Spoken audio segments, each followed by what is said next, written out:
Hello there! Welcome back everyone to Void Dwarf Studios, where today we are going to be looking at the Imperial Guard, because I haven't looked at them in a while, and you've had 2 Tower videos recently. Come on, let's have the Guard have some fun back. And we're continuing our series into their tanks. Now, I've already talked at length about the various different types of Lehman Russ, which was a fun little video in itself. Go check it out if you feel like it. I'll wait. You done that? Okay, awesome. So, now we're going to be looking into the Imperial Guard tanks that follow the, what I like to call, Chimera chassis. This is the most common form of chassis that the Imperial Guard use, and frankly there are a ridiculous number of tanks that essentially are just based on this chassis. The Imperium knows when it finds a design that's rugged, tough, and works under grueling conditions, they don't tend to change it very much, because frankly, it just makes it easier to mass-produce this stuff in absurd quantities.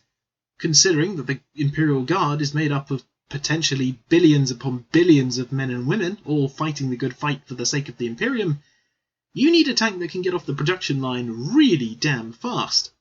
Because, well, attrition warfare is a horrendous thing, and the last thing you want to tell your poor guardsmen is that they not only do not have any heavy firepower to back them up, but no tanks that can take them closest to the enemy and keep them in relative safety.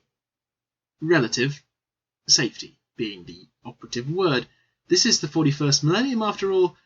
There isn't really a whole lot of armour in the galaxy that's good enough to actually stop you from dying if the enemy have sophisticated enough weaponry. But, as I mentioned chimeras, let us start with chimeras.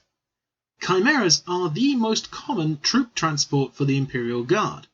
Rugged, durable, easy to handle and easy to maintain, this is the workhorse for your poor foot-slogging troops who just want to have a little bit of a rest and pray to the God Emperor that this thing is tough enough against any incoming fire. It will survive most light to medium arms, but if anything with any more determination attempts to shoot at it, the Chimera can only stop so much. Now, as I'm hoping that the Imperial Guard are going to get their army book relatively soon, I mean, we've had the Adeptus Mechanicus one announced and the Drukhari one, I'm going to skirt around the rules for now because these are probably going to become out of date, but what I imagine will stay the same is the troop capacity. This thing can carry either 12 guardsmen, or it can have up to 3 Ogrins. This is by far the cheapest, fastest, and easy to use transport the Imperial Guard have. Its main weapon is called a multi-laser, a medium strength weapon with very good long range, up to 36 inches, and it fires several shots, so it's not bad by any stretch. You can of course choose to get rid of this main gun and take instead either a heavy bolter or a heavy flamer. I personally had very fond memories of equipping these things with either dual heavy flamers, which meant that they were good for clearing away infantry, or dual heavy bolters, which meant you had a relatively good chance to murder up to 5 to 6 models a turn, as well as having enough strength to potentially puncture some light vehicles. In addition to this, it can also have a hull-mounted weapon on the front. You can have either a heavy bolter, a heavy flamer, and on top you can also have a heavy stubber, and you can upgrade them to have hunter-killer missiles, which are just, add a little extra firepower. In addition to this, you have several guns along the sides called las gun arrays. An individual guardsman could take one of these las guns and shoot at anything coming by whilst remaining inside and protected, which is quite handy actually. It means that you've got a fair amount of firepower coming out of it against lightly armoured troops and maybe light tanks. But don't get any ideas and think that this thing is going to charge down the middle and not explode, because it's relatively lightly armoured and it'll survive some shooting, but it's not going to survive for very long. So wherever you intend to get your troops, make sure you can keep this thing in cover, use the upgraded camo net, which gives you a decent cover save, and smoke launchers just to give you whatever advantage you can. There is a reason that transports, especially in 40k, are lovingly known in the game as coffins on tracks. Now, moving away from transports, but still sticking with the very familiar Chimera chassis, we have this beautiful, beautiful thing. It is known as a Hellhound. Now, this is an extremely dangerous tank to drive, mostly because you're carrying vast quantities of promethium, a fuel source that is, well, as you can quite clearly see, highly flammable and extraordinarily dangerous. The Imperial Guardsmen that drive these things are considered madmen by most, because this thing is a rolling time bomb waiting to explode in a spectacular fashion. However, it cannot be denied that its main weapon, the Inferno cannon, is a devastating flamethrower, and it jets a line of promethium fire so wide that it can hit even more targets than the average heavy flamer.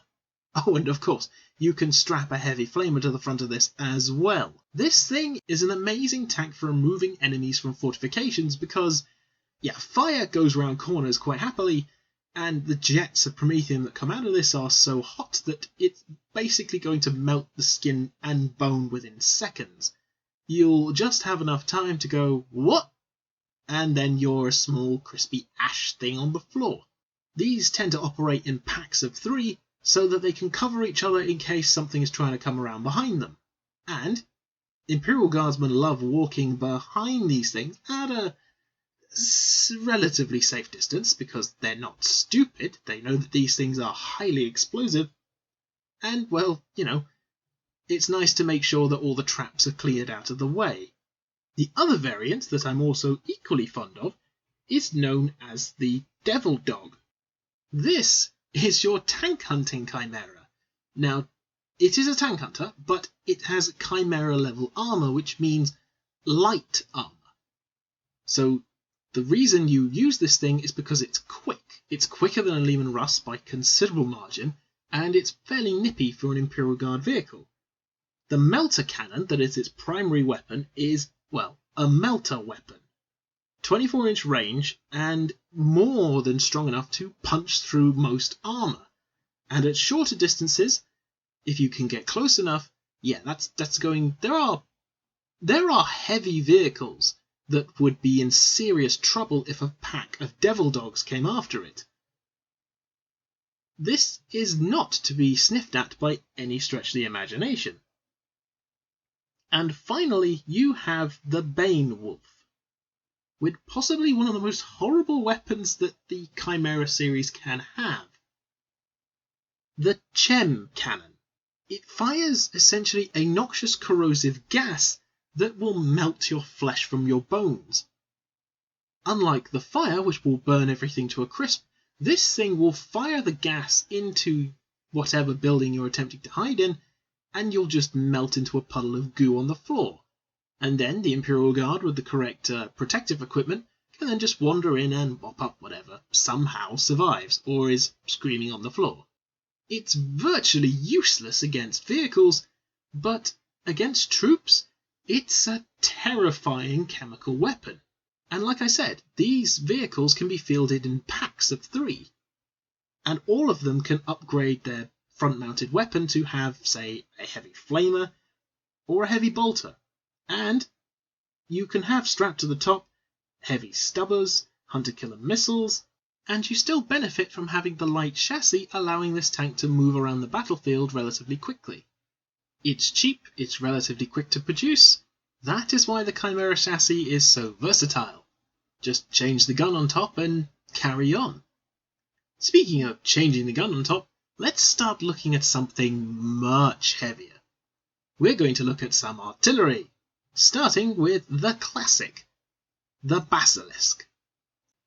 This wonderful, wonderful artillery piece is the most common Imperial Guard artillery tank around. Armed with an Earthshaker cannon, a weapon of truly terrifying long to medium range devastation, it is quite a powerful artillery piece.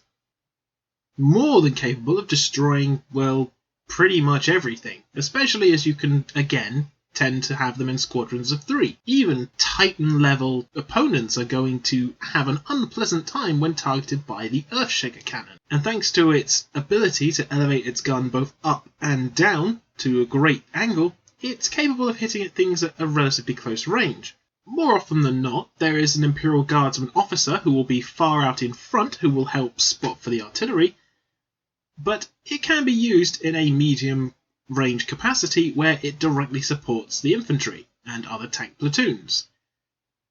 And yeah, I'm sure you've noticed that very open top that it has. This is not a tank you want anywhere near the front line.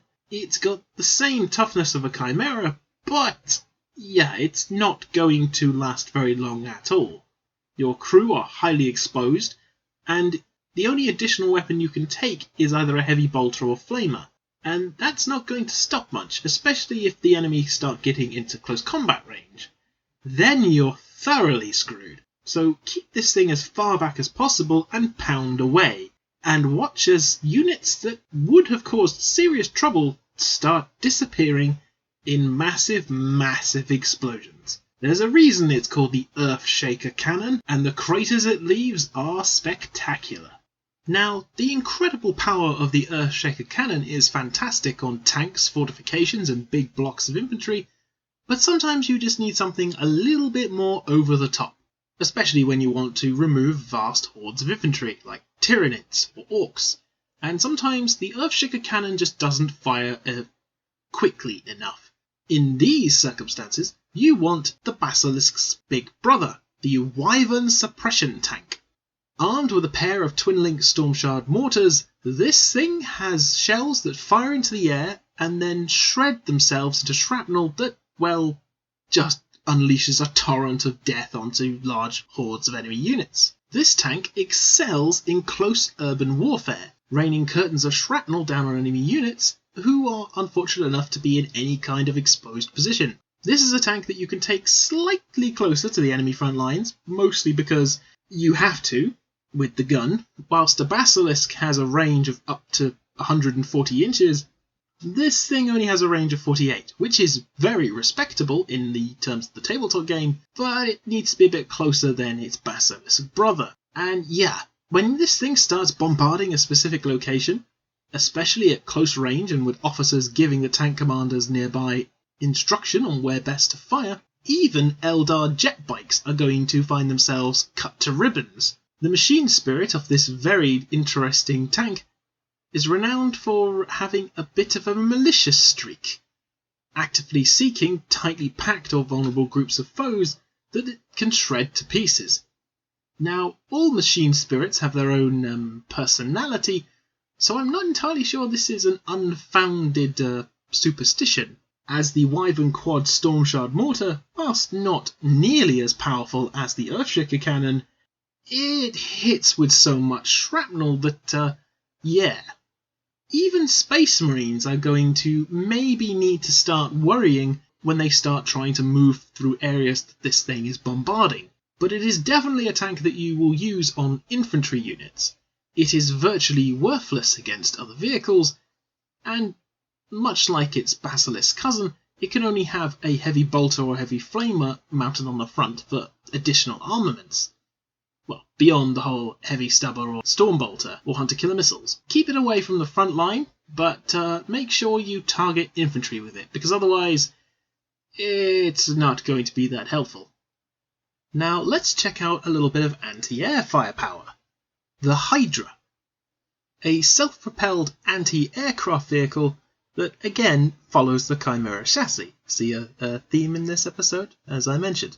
Anyway, it is an essential component of the Imperial Guard's anti-air protection, as without it, their infantry and tanks would be virtually defenseless. A pattern that's manufactured on hundreds of Forge Worlds, the Hydra is specialized as being a mobile air defense unit, in order to keep up with the various tank columns and troop transports to give them the best possible chance of safety from air-ground assaults. Its machine-assisted turret allows it to target multiple angles, and its predictive logic engine allows it to lock on, track enemy aircraft, and compensate for any of their evasive maneuvers. Armed with 4 long-barreled autocannons that fire heavy caliber, high-velocity explosive shells, it's a terrifying weapon to say the least. And whilst it has a bit of trouble aiming at things that are on the ground, unconventional Imperial commanders have seen it can be particularly useful when in a pinch. It can also be armed with a heavy bolter on its front, much like the other Chimeras. And of course, it can exchange this heavy bolter for a heavy flamer if it so chose.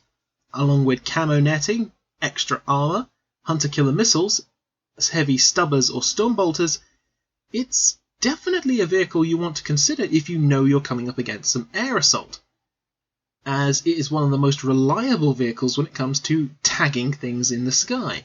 Even Eldar fighter craft are going to struggle if a pack of 3 of these start trying to shoot it down. Just remember, it's not designed for shooting things on the ground, and whilst it has the capacity to shoot up to 600 rounds a minute, happily shredding through most aircraft and light vehicles, it is definitely not something you want anywhere near the front line, because whilst you can use it on ground targets, the targeting computer is very confused when you start aiming at things on the ground. It doesn't like it, it tends to struggle when you shoot things with it, and it's best left to taking out threats from the sky. And now for the last 2 vehicles we look at, we're going to be looking at some missiles. Starting off with the Manticore, a mobile missile rocket battery, again mounted on top of a Chimera chassis, for long-range bombardment and for air defense. This very versatile platform is a highly sophisticated vehicle. In fact, up until this point, the vehicles we've been talking about are relatively common and very quick to make for the Adeptus Mechanicus. However, the Manticore is a highly sophisticated piece of equipment. Special gyroscopes help keep it stable, radar-guided targeting and predictive logic engines help it to be more accurate. This advanced equipment and control for the 4 missiles mounted on its turret, which can only be launched individually or with the correct modifications in one large volley, means that it's a very expensive vehicle to maintain and use, as you only have 4 shots, which means you better make them count. However, the missiles it does fire are quite versatile. The Storm Eagle cluster munition is its most common variant, which is absolutely fantastic at dealing with vehicles, fortifications, or anything with a high toughness, and it has a range of 120 inches, which is pretty bananas. And it can also be used as a surface-to-air missile platform. However, as sophisticated and intelligent and devastating as these missiles can be, the fact remains that basilisks can be produced in large numbers very fast, and the ammunition for them is relatively straightforward. It's a shell, you pop it in the gun and you fire, and a basilisk can carry quite a number of rounds, whereas this thing can only fire 4 times and then it has to leave the battlefield to rearm. And battles can take longer than this thing takes to reload sometimes. The Manticore missile, the Storm Eagle rocket, is a heat-seeking warhead which targets power signatures and energy exhausts, as well as being quite good at targeting aircraft in the sky, and the exhausts of enemy aircraft and vehicle engines. And the other variation of this rocket allows it to be shot at on the ground, meaning that allows it to arc into the air and deliver a payload with multiple explosive warheads within. When one of these fires, it leaves a massive smoke trail, so anyone who gets the opportunity to see this thing incoming needs to run away screaming, and even then it's probably a hopeless endeavour. The blast zone for this thing is quite spectacular. However, I feel like this is a broken record at this point, but however, it is on a Chimera chassis, so do not let this thing get anywhere near the enemy, and certainly do not let the enemy get near it.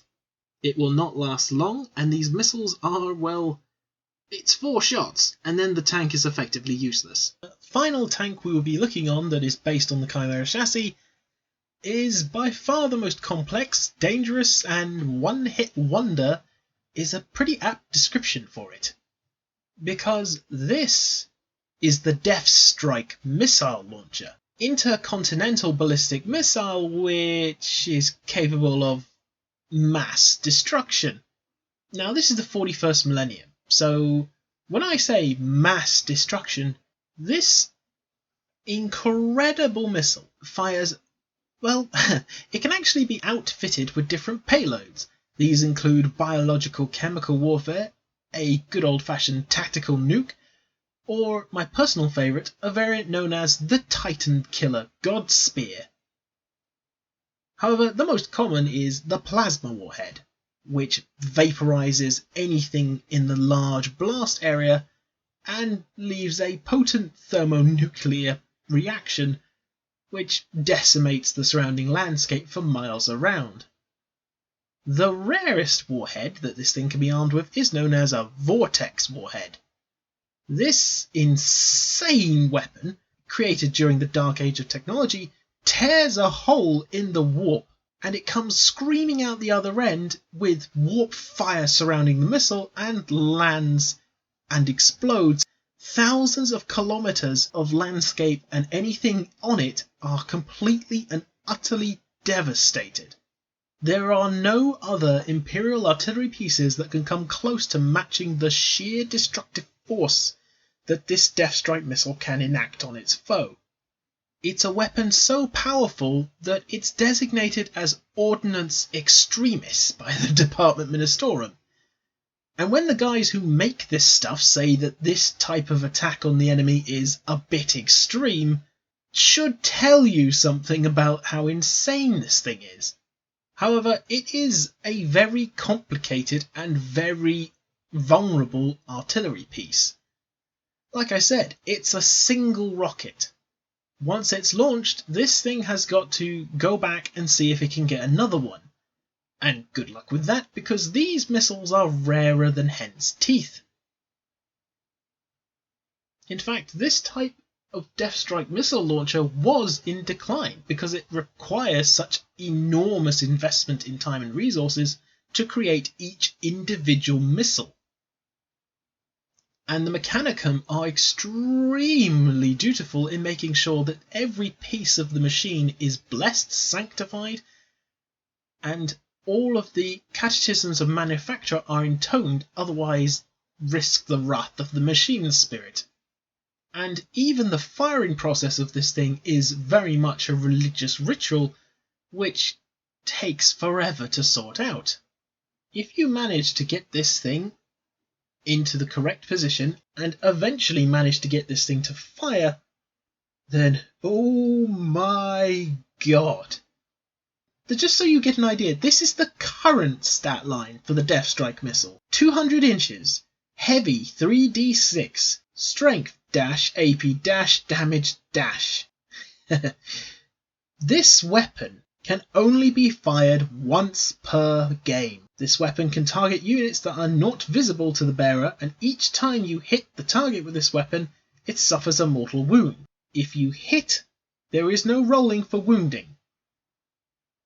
After resolving all damage, you roll a d6 for every other unit within 6 inches, and on a 4+, they each take d3 mortal wounds on top of that.